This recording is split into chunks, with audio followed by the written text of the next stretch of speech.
Hello everyone, কি অবস্থা সবার? আজকে বাংলাদেশ ক্রিকেটের একটা বিষয় নিয়ে কথা বলবো। বাংলাদেশ আগামী যে বিশ্বকাপটা হতে চলছে, ওয়ানডে বিশ্বকাপ হবে 2027 সালে বিশ্বকাপ।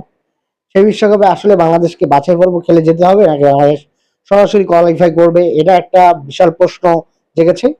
যেহেতু 2023 সালে বিশ্বকাপ খেলার পর, 50 ওভারে বিশ্বকাপ খেলার পর বাংলাদেশ এখন পর্যন্ত, যদি বাংলাদেশের তিনটা ফরম্যাটে দেখা যায় যে বাংলাদেশ তিন ফরম্যাটে সবচেয়ে ভালো পারফরমেন্স কোন ফরম্যাটে করেছে, সেটা আমরা যদি দেখি, সেখানে দেখা যাবে যে বাংলাদেশ টি-20 টেস্ট এবং ওয়ানডের যে পারফরমেন্স রয়েছে, ওয়ানডেতে সবচেয়ে বেশি বাজে পারফরমেন্স তাদের। এই ওয়ানডে বাজে পারফরমেন্সের কারণে বর্তমানে বাংলাদেশ ওডিআই র্যাঙ্কিং এ 10 নম্বরে অবস্থান করছে। এবং আহ, বর্তমান যে তারা খেলছে আফগানিস্তানের সাথে, আফগানিস্তান 7 নম্বরে অবস্থান করছে। সেই দিক থেকে দেখা যায় যে বাংলাদেশের 10 নম্বর অবস্থান করার ফলে বাংলাদেশের আগামী বিশ্বকাপ সরাসরি খেলার জন্য আহ, যে কোয়ালিফাই করার যে ক্রাইটেরিয়া রয়েছে, সেখানকার উম, যে অবস্থান থাকা উচিত, সেখানে বাংলাদেশ এখনো পিছিয়ে রয়েছে।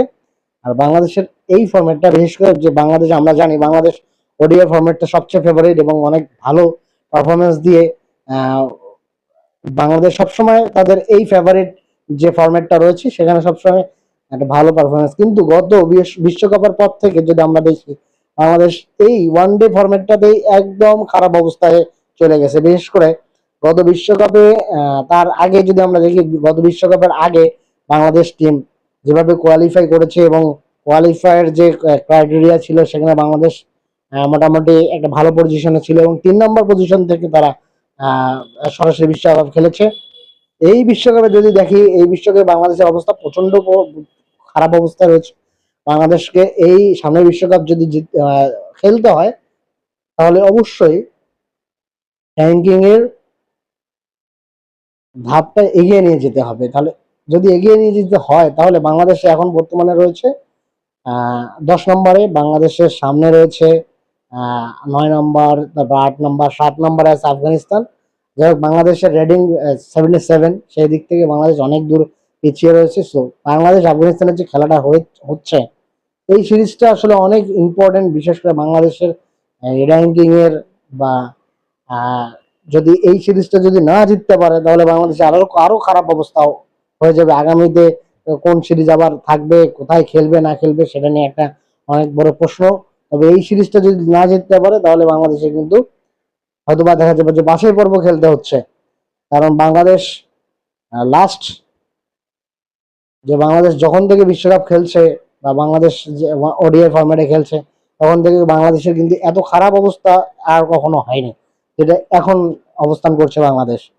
তো বাংলাদেশের এই সিরিজগুলো, বিশেষ করে ওয়ানডে ফরম্যাটে, আসলে এই দিকটা উন্নতি করা দরকার। এবং বিশেষ করে এই ফরম্যাটে গত বিশ্বকাপের পর থেকে কিন্তু জয়ের সংখ্যা খুবই কম, মাত্র 5টি ম্যাচ জিতেছে।